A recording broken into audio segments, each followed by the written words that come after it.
Well, the technology is very broad, we can have different technologies that can help in the wildfire management.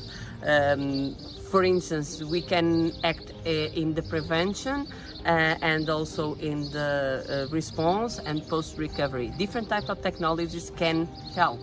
They will not solve the problem. It's a very complex problem, but at least I think it is possible to provide good tools, for instance, hyperspectral imaging to help in the prevention, or detecting ignition point or rekindle in the response and in the post-recovery. It's a good tool that we should take advantage in order to help the management of wildfire.